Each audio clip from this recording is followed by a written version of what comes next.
Une semaine avant 1806, l'empereur français Napoléon Bonaparte arrive dans la ville polonaise de Varsovie, qui fait alors partie de la Prusse. Un an s'est écoulé depuis sa grande victoire sur les Autrichiens et les Russes à Austerlitz. Et 2 mois depuis qu'il a écrasé les Prussiens à Iéna.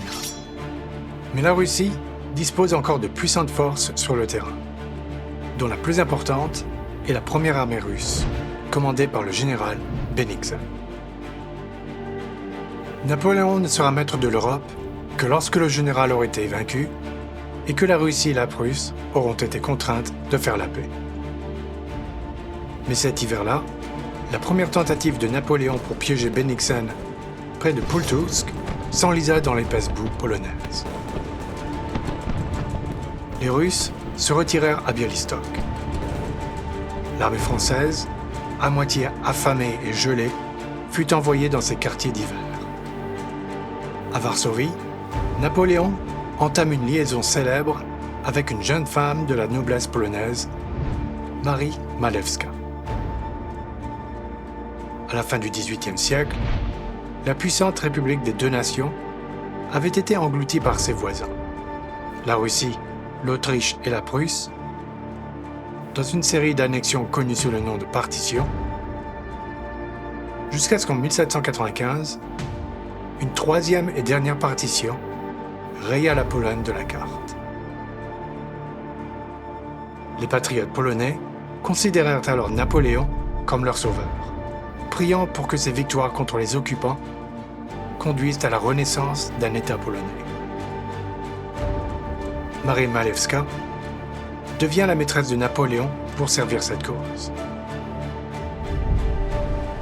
Les soldats français ordinaires, cependant, n'aimaient guère la Pologne. Elle était appauvrie, glaciale, et ils avaient le manque du pays. Les taux de désertion grimpèrent en flèche. On dénombra même une centaine de cas de suicide. Le maréchal Ney, commandant le 6e corps d'armée, envoya des patrouilles vers Heilsberg à la recherche de meilleurs quartiers. Elles découvrirent des soldats russes et prussiens en mouvement. Elles étaient tombées sur une attaque hivernale surprise de Bennigsen. Napoléon tendit rapidement un piège à l'armée russe, ordonnant à Ney et Bernadotte de battre en retraite et d'attirer Bennigsen vers l'ouest, tandis qu'il mènerait le reste de l'armée vers le nord pour tomber sur ses flancs et ses arrières.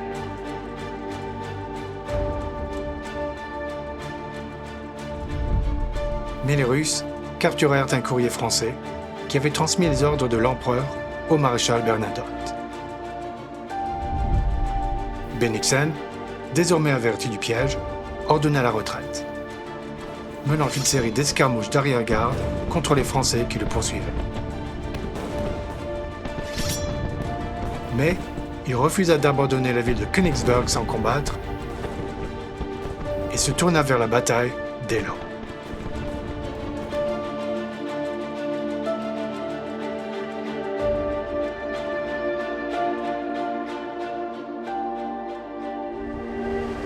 La bataille d'Eylau, qui dura 2 jours, fut l'une des plus brutales des guerres napoléoniennes. Elle se déroula dans des conditions glaciales, sans qu'aucun des 2 camps ne recule. Le 7e corps du maréchal Augereau, qui avançait dans une tempête de neige, perdit son chemin et fut taillé en pièces par les canons russes. 5 aigles français furent perdus.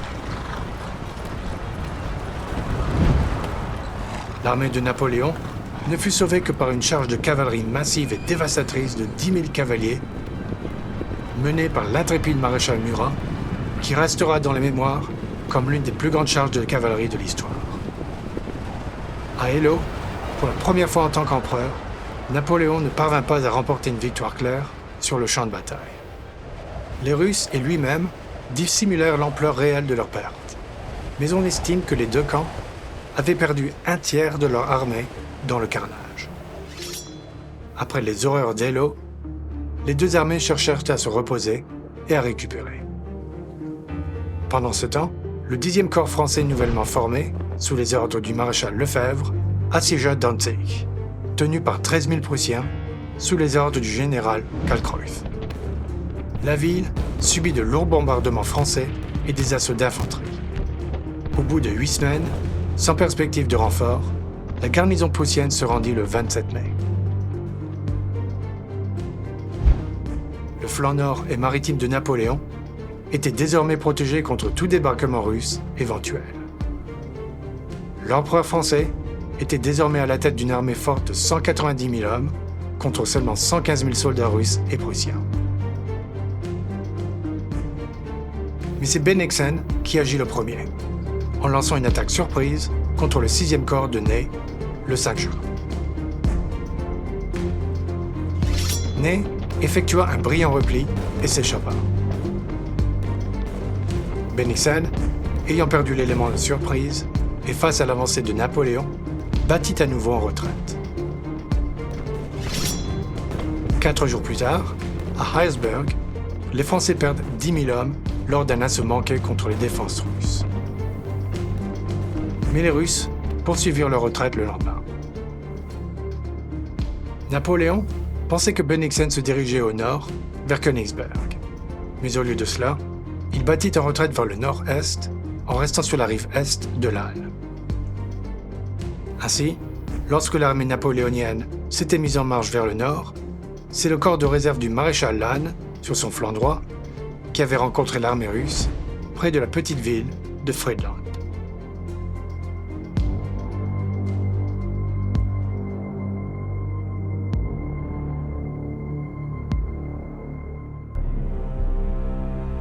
Le 13 juin, en fin d'après-midi, des éclaireurs de la cavalerie russe informèrent le général Bennigsen qu'ils avaient trouvé un seul corps d'armée français à Friedland.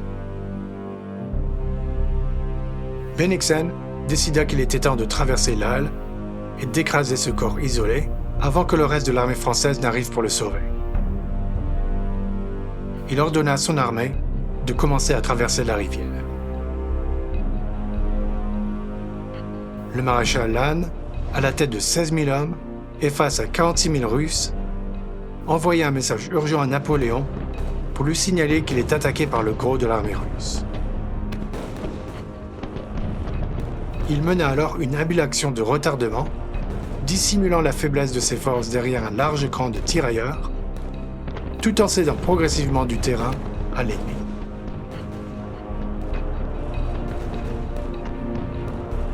Lannes tint toujours tête aux Russes alors que l'obscurité s'abattit. Cette nuit-là, les ingénieurs russes construisirent 3 ponts flottants à Friedland afin d'accélérer le mouvement des troupes sur la rivière. Mais Bennigsen prit un risque énorme. Si la bataille devenait importante, son armée devait se battre en tournant le dos à la rivière et les rives escarpées du canal du Moulin sépareraient son aile gauche de son aile droite. Bennigsen avait également sous-estimé la vitesse de réaction de la grande armée de Napoléon. Les premiers renforts français arrivèrent cette nuit-là. L'empereur lui-même n'était pas loin derrière.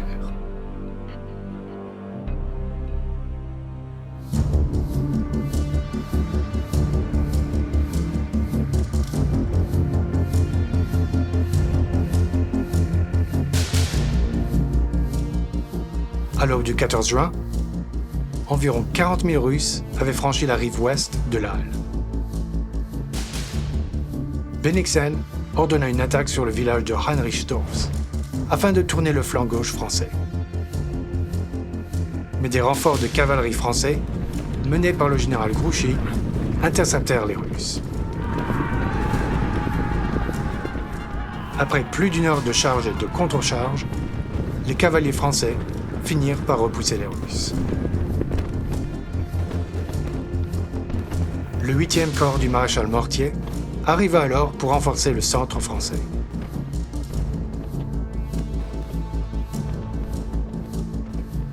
Dans le bois de Sortlack, la division d'élite de grenadiers du général Oudinot se battit avec opiniâtreté contre l'aile gauche du prince Bagration, mais elle fut surpassée en nombre par les Russes et progressivement repoussée. Vers midi, par une journée étouffante, Napoléon lui-même arriva. Il est bientôt suivi par le premier corps d'armée, commandé par le général Victor, qui remplaça le maréchal Bernadotte blessé, le 6e corps d'armée de Ney et la garde impériale, commandée par le maréchal Bessières.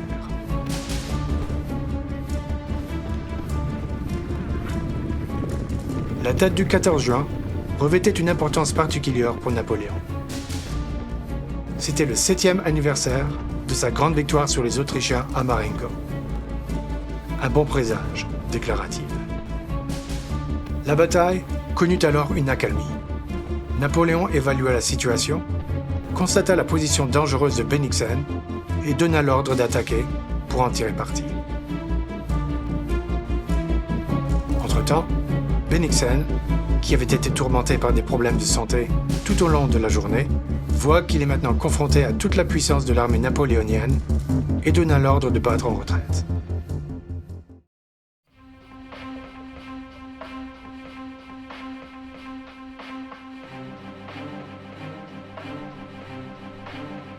Mais avant que la retraite de Bennigsen ne puisse commencer, à 17h30, 3 salves des canons français signalèrent le début de l'attaque de Napoléon. Elle fut menée par le 6e corps de Ney sur l'aile droite, qui dégagea d'abord l'infanterie de Bagration du bois de Sortlac. Mais lorsque les troupes de Ney quittent le couvert des arbres, elles furent soumises au feu nourri des canons russes de l'autre côté de la rivière. Alors que l'attaque française s'essoufflait, le prince Bagration rallia ses hommes et lança une contre-attaque de cavalerie. Le corps de Ney battit en retraite. Mais voilà que le premier corps du général Victor arriva sur sa gauche. Son commandant d'artillerie, le général Sénarmont, s'avança avec 30 canons et bombarda les Russes à bout portant avec de la grenaille. Des centaines de Russes furent abattus en quelques minutes. Sous cet assaut, les hommes de Bagration commencèrent à vaciller, puis à battre en retraite.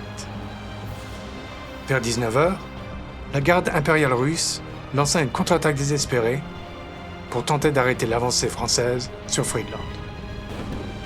Mais ils étaient moins nombreux et moins bien armés. Alors que les explosions d'obus commencent à déclencher des incendies à Friedland, le centre et l'aile gauche français se joignirent à l'attaque.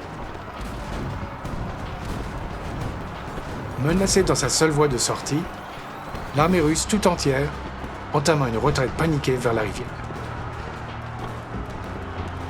Mais les maisons et les ponts de Friedland étaient désormais en flammes.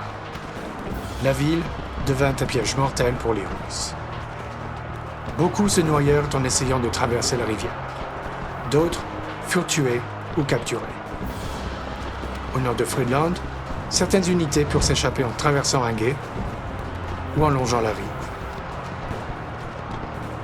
Mais il était impossible de dissimuler la terrible défaite des Russes. La bataille de Friedland était l'une des victoires les plus décisives de la carrière de Napoléon. Au prix de 10 000 pertes, il en avait infligé 2 fois plus aux Russes. Environ 20 000 hommes tués, blessés ou faits prisonniers, soit 40% de l'armée de Bennigsen. Le lendemain, les Prusses abandonnèrent Königsberg, qui fut occupé par le 4e corps d'armée de Soult, tandis que l'armée de Bennigsen, en lambeaux, se retire en Russie en traversant le Niémen. Les conseillers du tsar Alexandre l'implorèrent de faire la paix avec Napoléon. Il accepta leurs conseils et un cessez-le-feu fut conclu.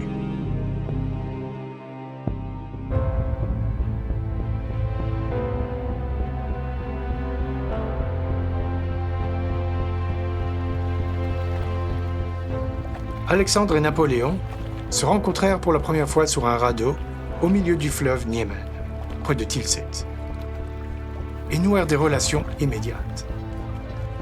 Tilsit s'avéra être l'un des plus grands sommets diplomatiques de l'histoire, les 2 empereurs s'étant fêtés pendant des jours avec des banquets, des défilés et des concerts, puis ayant discuté de leurs affaires jusque tard dans la nuit. Une sorte d'amitié se développa, tandis que l'ancien allié de la Russie, le roi Frédéric Guillaume de Prusse, fut laissé pour compte. Et ce fut la Prusse qui perdrait le plus dans les traités de Tilsit, signés 2 semaines plus tard.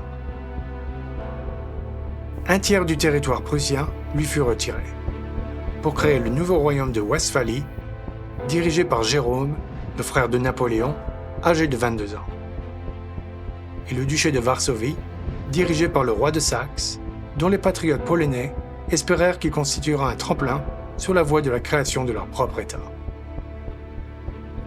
Les troupes polonaises furent recrutées dans la Grande Armée, les lanciers polonais faisant même partie de la garde impériale d'élite de Napoléon.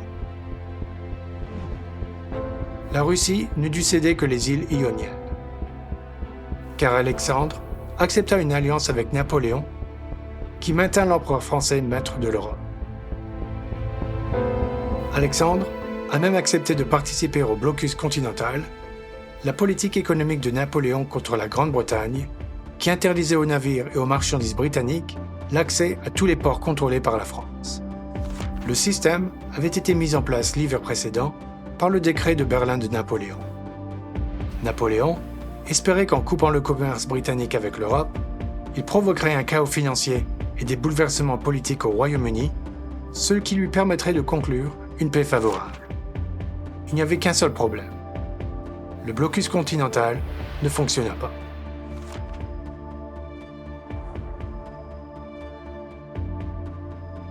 Non seulement impossible à appliquer et miné par une contrebande généralisée, le système nuisit au commerce français autant qu'au commerce britannique.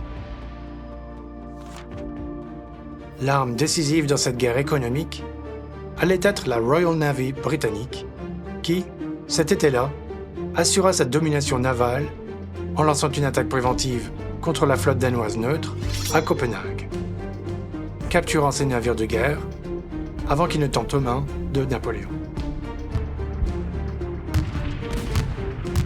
Les escadrons de la Royal Navy avaient bloqué tous les principaux ports français, saisissant tous les navires qui faisaient du commerce avec la France, tout en veillant à ce que les marchands britanniques puissent continuer à commercer outre-mer dans une relative sécurité.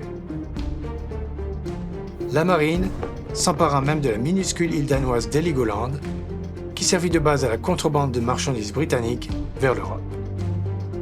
Mais ce qui fut le plus désastreux pour Napoléon, c'est que le blocus continental allait l'entraîner dans 2 conflits qui allaient s'avérer ruineux pour son empire. Le premier se déroula dans la péninsule ibérique, où Napoléon décida de forcer le Portugal, allié de la Grande-Bretagne, à rejoindre le blocus continental. En novembre 1807, les troupes françaises, soutenues par leur allié espagnol, envahirent le pays. La famille royale portugaise s'enfuit dans sa colonie du Brésil, tandis que les Français occupèrent Lisbonne sans combattre. Napoléon semblait avoir remporté une nouvelle victoire facile, mais la guerre d'indépendance espagnole ne faisait que commencer. Merci à la chaîne YouTube History March pour la création de la carte des batailles et des animations.